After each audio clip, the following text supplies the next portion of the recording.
ว่าไงว่าไงไม่มีอะไรผูกมัดข้าได้ ไม่ว่าจะเป็นครอบครัวหรือโชคชะตา หันในสกินที่แอคฮีโร่ที่ขี้แอคที่สุดตอนนี้พูดไทยมาแล้วเพื่อนๆโอเคสวีดัสสวัสดีนะเพื่อนๆสไลด์คลิปนี้ก็จะมาตามคำเรียกร้องของ FC ที่เพื่อนๆขอมาอยากฟังเสียงพูดไทยของฟานี่เดี๋ยวมาดูว่ามันจะมีไหมหรือว่ายังไม่มีโอเคก่อนอื่นเรามาที่ฮีโร่มาที่นักฆ่าแล้วมาที่คำว่าฟานี่เดี๋ยวเลื่อนก่อนเราต้องให้มันอยู่ที่สกินเริ่มต้นบ้างยังไงมีไหม Sir, what's โอ้ your command? เฟนนีตอนนี้ยังไม่มีนะเพื่อนๆเสียใจด้วย แต่เราจะพามาดูไอตัวที่แอคที่สุดในเกมตัวนี้นั่นก็คือนักข่าเหมือนกันนี่แหละคูซิออนหรือว่าโกเซนเดี๋ยวจะมาลองฟังว่ามันมีเสียงพูดไทยไหมเราต้องมาเลือกสกินช่วงแรกๆมันแบบนี้ว่าไง ไม่มีอะไรผูกมัดข้าได้ ไม่ว่าจะเป็นครอบครัวหรือโชคชะตา หันในสกินที่แอคฮีโร่ที่ขี้แอคที่สุดตอนนี้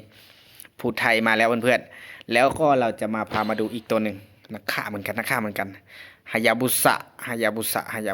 มาดูว่ามีหรือยังบางตัวก็มีบางตัวก็ยังไม่มีนะเพื่อน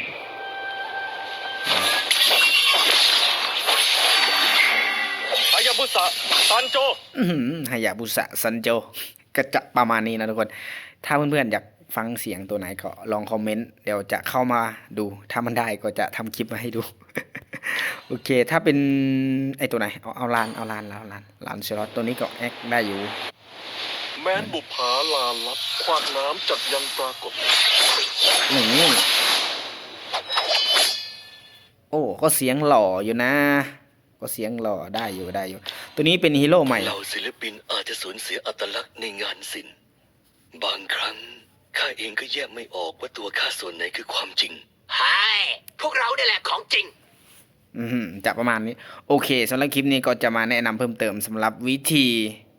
เปลี่ยนเสียงฮีโร่ให้เป็นภาษาไทยแต่ตอนนี้มันมีอยู่แค่เซิร์ฟทดลองนะเซิร์ฟหลักเดี๋ยวเราดูว่ามันจะเข้าพร้อมฮีโร่ตัวนี้ไหม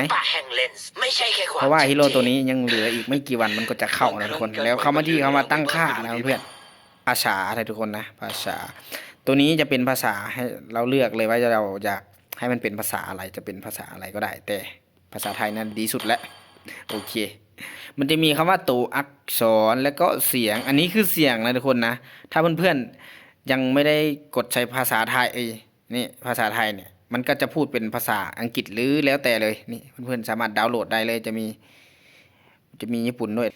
มีโตเกียวเนี่ยอันนี้แหละญี่ปุ่นแต่แนะนำให้ภาษาไทยเลยเราต้องโหลดภาษาไทยมาพูดไทยมันต้องพูดไทยคำว่าที่อีกครั้งหนึ่งคำว่าที่ตั้งค่าภาษาเนาะให้เลือกเสียงแล้วให้ทุกคนดาวน์โหลดตัวนี้นะภาษาไทยแล้วมันจะพูดไทยต้นตัวแปรนี่ก็แล้วแต่เลยตัวนี้ ถ้าเราจะให้มันแปลไทยเราก็เลือกเป็นไทยอยู่แล้วเนี่ยเห็นไหมภาษาไทยจะได้เหล่าศิลปินอาจจะสูญเสียอัตลักษณ์ในงานศิลป์อันนี้ให้อดใจรอนะเพื่อนไม่รู้ว่ามันจะเข้าเซิร์ฟประมาณวันที่ไหน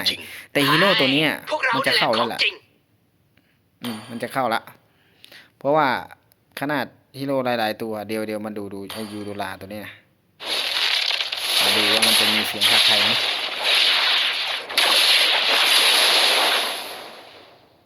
เนี่ยแล้วก็ยังไม่มีนะทุกคนตอนนี้มันยังมีไม่ครบทุกตัวมันน่าจะต้องรอว่าประมาณไม่รู้อะประมาณวันไหนนะมันจะเข้าบูโน่ก็ยังไม่มีนะมันมีแค่บางตัวที่เข้ามา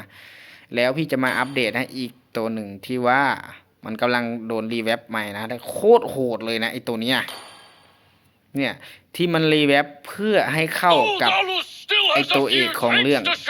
ดาบพิฆาตอสูรก็คือตัวทันชิโร่นะเพื่อนๆนะไอตัวนี้นะมันกำลังรีแวปนะเดี๋ยวคลิปหน้าเดี๋ยวพี่จะลองเล่นดูมันเล่นยากนะถ้าเซิร์ฟทดลองเราเข้ามาเนี่ยเน็ตปิงเน็ตช้าถ้าเป็น Wi-Fi บ้านแรงๆเล่นได้นะเพื่อนๆถ้าเป็นเน็ตทั่วไปนี่ยากเพราะว่าเน็ตมันจะซอฟปิงนะโอเคถ้าเพื่อนๆอยากฟังตัวไหนก็ลองคอมเมนต์ดูถ้ามันมีเดี๋ยวพี่ก็จะเข้ามาลองกดให้ดูเนาะเพราะว่าเราลุ้นว่าไม่รู้มันจะเข้าตอนไหนนะแต่มันเป็นตัวเก่าๆบางตัวก็มีบางตัวก็ไม่มีพี่ก็ยังงงนะ เหมือนพวกนักยิงก็บางตัวก็มีบางตัวก็ไม่มีโอเคก็จะประมาณนี้นะเพื่อนอันนี้ก็เป็นซองใหม่ของซองโอเคสบายดี ถ้าคนไหนหรือว่าคนใดจำเสียงได้ก็ฝากกดติดตามเป็นกำลังใจให้นะเพื่อนๆก็คือตอนนี้กำลังเริ่มต้นใหม่เลย